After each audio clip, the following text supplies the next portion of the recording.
لو تخيلنا ان كل دايره من دي هي اسبوع في حياه الانسان، ومتوسط عمر الانسان ده 90 سنه، وقت كتير صح؟ اكيد هينام 8 ساعات في اليوم، هيقضي 17 سنه في التعليم، خلص تعليم واشتغل، اكل وشرب، حمام، سكرولينج بقى على السوشيال ميديا لو ساعه واحده بس في اليوم. هي دي الحاجات الاساسيه اللي كلنا بنمر بيها في حياتنا واللي بنضيع بيها وقتنا. هيبقى الباقي شويه الاسابيع دول، ودي الاسابيع الباقيه في حياه الانسان ده. فلو فضل يأجل في الحاجه اللي نفسه يعملها، اللي عارف ومتاكد مليون في الميه ان هي دي الحاجه اللي هتغير حياته، للاسف ممكن ما يلحقش يعملها.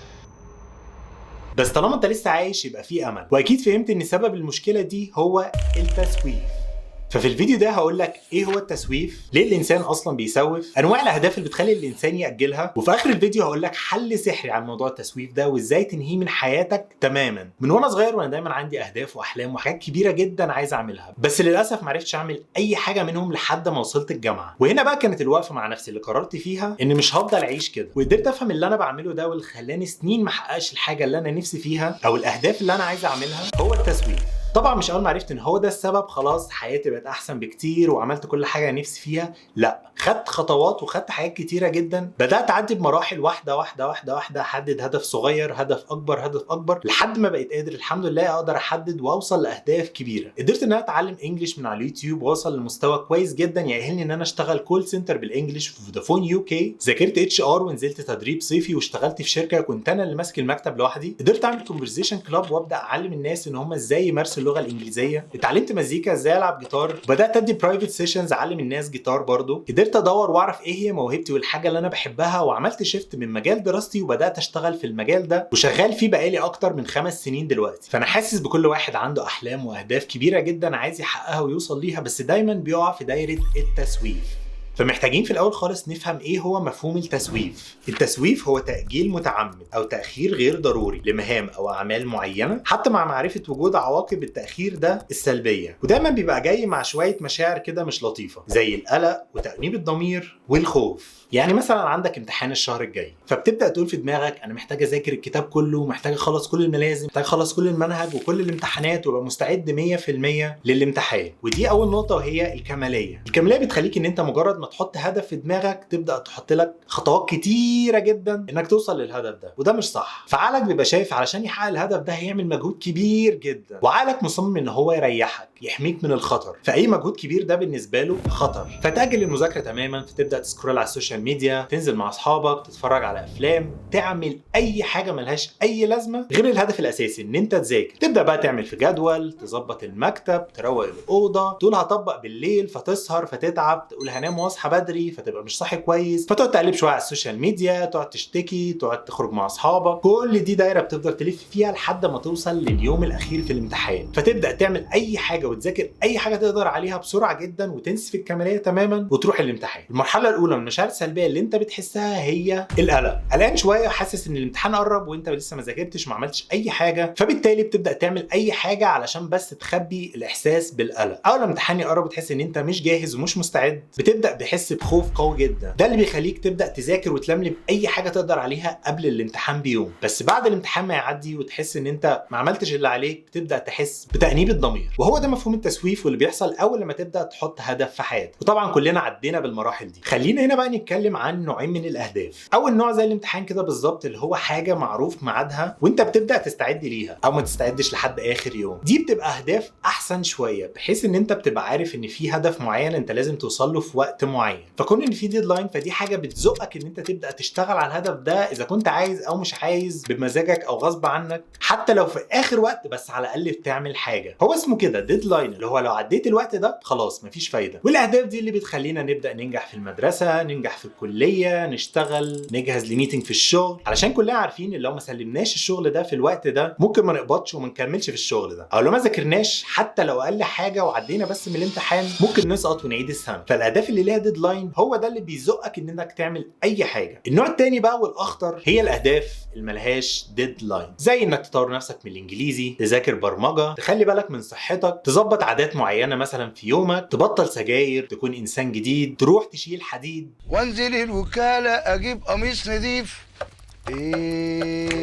هي دي الاهداف اللي فعلا هتغير حياتك. وانت عارف متاكد مليون في الميه لو بدات تعمل اقل خطوات في الاهداف دي حياتك هتتغير 180 درجه. بس علشان ملهاش ديدلاين فبتفضل مسايف الكورسات عندك على الكمبيوتر او على الموبايل، بتروح تشترك في الجيم مثلا وما تكملش فيه، بتكمل في شغلانه او في علاقه انت مش راضي عنها بس مش قادر تحسن فيها اي حاجه. وهنا بتيجي مرحله الخطر، بتلاقي يوم، اسبوع، شهر، سنه عدوا وانت ما حسيتش بحاجه وما حققتش اي حاجه في الحاجات اللي انت كاتبها، وبتفضل تقول هبدا اول الاسبوع، هبدا اول الشهر، هبدا اول السنه، وبتعدي سنين وما بتعملش اي حاجه. علشان كده مهم جدا لازم تعرف احنا ليه بنسوف، ايه اللي بيحصل جوه دماغنا. زي ما قلت لك ان عقلك بيحب يحميك، واللي بيحصل مثلا لما تحط هدف انك عايز تتعلم انجليش او عايز توصل لفورمه معينه، ده هدف كبير جدا انت لسه مش في الهدف ده، فبتفضل تقول انا عايز اروح الجيم 5 مرات في الاسبوع، او عايز اذاكر 6 ساعات في اليوم، واحقق كذا واشتغل واعمل واسوي. فده كله بالنسبه لدماغك هي حاجه خطر، حاجه هتاخد منك مجهود كبير جدا. فبالتالي تلاقي دماغك جه وقال لك برافو جدا، دي اهداف جميله وهنعمل كده، بس خلينا بس نشوف السوشيال ميديا او نشوف الناس الناجحين في المجال ده، طب شوف كده رد على الرساله دي، طب شوف بس الفيديو على اليوتيوب ده، وتفضل تلف في دايره وما تعملش اي حاجه. وكل ما تكتر الخطوات اللي انت محتاج تعملها علشان توصل لهدفك ده، كل ما عقلك هيحس بالراحه بس كده شويه، احنا هنعمل كل الحاجات دي بس يعني خلينا دلوقتي نريح عن نفسنا شويه، انت لسه جاي من الشغل او لسه مخلص مذاكره او لسه جاي من الجامعه، فريح بس على جنب كده شويه، بعد كده نشوف الموضوع ده بعدين. ومعلومه لذيذه كده عن عقلك ان هو ما يعرفش يعني ايه بكره. لو انت مثلا لو قلت انا هبدا اذاكر بكره، هو بالنسبه له لما يجي بكره، هو بكره لسه في بكره، هو بكره ما جاش. يعني لو النهارده السبت مثلا وقلت انا هبدا اذاكر بكره، فهيجي الحد هو بالنسبه لعقلك هو لسه بكره ما جاش، فهيجي الاثنين هو لسه بكره ما جاش، وهكذا. طيب خلينا نعرف ايه هي اسباب التسويف العقليه. زي ما قلت لك، واحد، الخوف من الالم، فعقلك بيحميك ان انت مش عايزك تتالم او مش عايزك تعمل مجهود كبير جدا. الخوف من الفشل، اللي بيحصل لما تحدد هدف كبير جدا انت بيبقى جواك شك بسيط، اللي هو لو فشلت،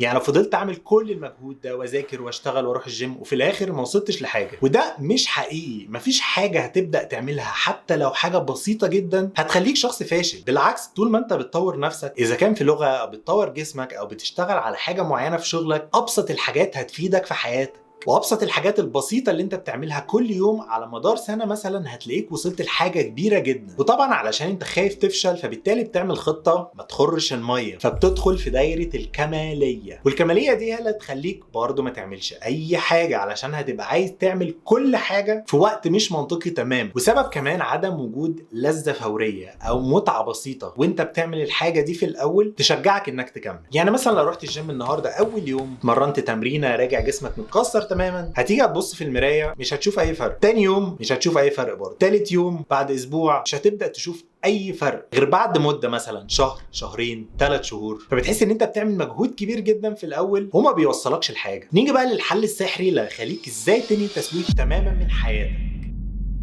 اول حاجه في خطوه تحديد الاهداف، تخيل الهدف الكبير بتاعك ده زي البيتزا. انت دلوقتي قدامك بيتزا كبيره تشيكن رانش، هل بتاكلها مره واحده ولا هي بتبقى جايه متقطعه سلايسز وانت بتمسك كل سلايس تبدا تاخد منها قطمه واحده بس وتاكلها؟ هي دي نفس الفكره المفروض تبقى في دماغك وانت بتحدد هدفك. هدفك مثلا انك تبقى فلوينت في الانجليش. خلينا نقول مثلا لو الانجليش متقسم ليفلز A1 A2 B1 B2 C1 C2، وانك تبقى فلوينت في الانجليش ده ليفل مثلا C1، وانت دلوقتي في اول ليفل اللي هو A1، فبدات انك تقسم هدفك الكبير لخطوات اصغر شويه. فانت هدفك دلوقتي تعدي من ليفل A1. بعد كده تبدا تحدد مثلا محتاج تذاكر ايه في ليفل A1، تحفظ كلمات، جرامر، تشوف حاجات معينه، تبدا تمارس اللغه على المستوى اللي انت فيه. فانت الخطوه اللي انت قسمتها بتقسمها هي كمان لخطوات صغيره، وتبدا تحدد وقت قليل جدا في اليوم بطريقه البرومودورو تكنيك، وهي انك تذاكر 25 دقيقه بس وتاخد بريك 5 دقائق. فممكن بس تبدا انك تذاكر هي ال 25 دقيقه دي في اول اسبوع، بعد كده تبدا تزود عليه. لو حاسس ان الخطوات دي فعلا ممكن تغير حياتك، اشترك في القناه دلوقتي ويلا بينا على الخطوه اللي بعدها. تاني حاجه مهم جدا انك تبدا النهارده، مش بكره، النهارده. حتى بس لو تبدا النهارده تكتب تعليق على الفيديو ده ايه هو هدفك،